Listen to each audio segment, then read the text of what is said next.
ఈరోజు cabbage salad చేసుకుందాం. ఒక పావు వంతు మాత్రమే ఇప్పుడు సలాడ్ కోసం తీసుకుందాం.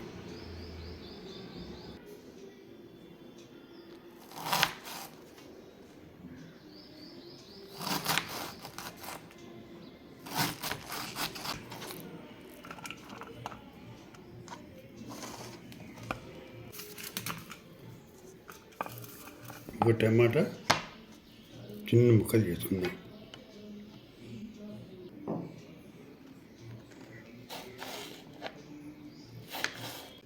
అలాగే కొత్తిమీర పచ్చిమిరపకాయ కూడా తరుగుదాం.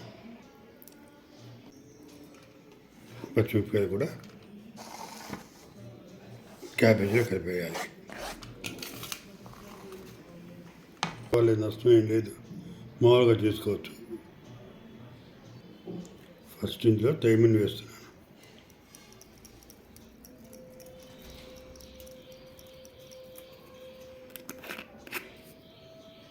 ఇప్పుడు రోజ్మెరీ వేస్తున్నా. ఇవి మా అల్లుడు తెచ్చాడు, ఇంట్లో ఉన్నాయి కాబట్టి వేస్తున్నాను. ఇవి లేదు అంటే మామూలుగానే చేసుకోవచ్చు. ఒకసారి కలిపేద్దాం.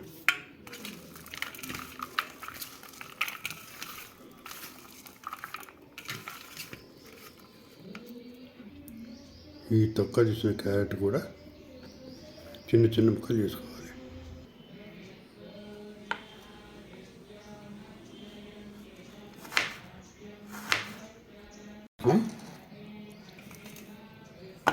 ఇందులో పిండియాలి. ఇలా నిమ్మగింజలు ఏమైనా వస్తే తీసేయాలి. ఒకసారి చక్కగా కలపాలి. ఇప్పుడు అందులో ఆలివ్ ఆయిల్ వేయాలి. మ్యాక్సిమం ఒక చెంచా వేస్తే చాలు.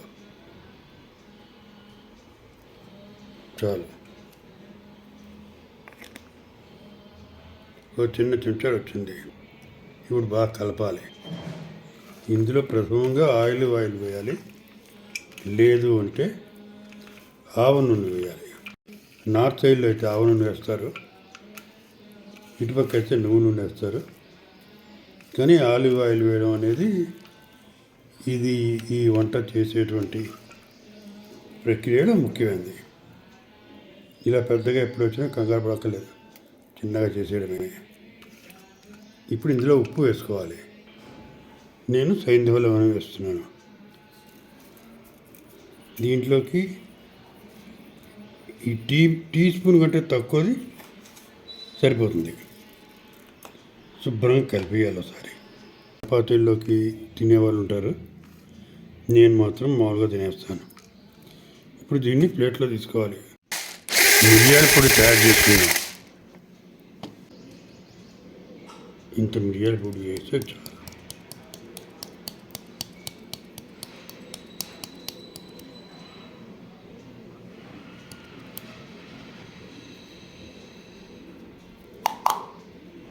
సలాడ్ రెడీ అయిపోయింది. దీన్ని జాగ్రత్తగా తీయాలి, దైవ నివేదన చేసి వడ్డించాలి.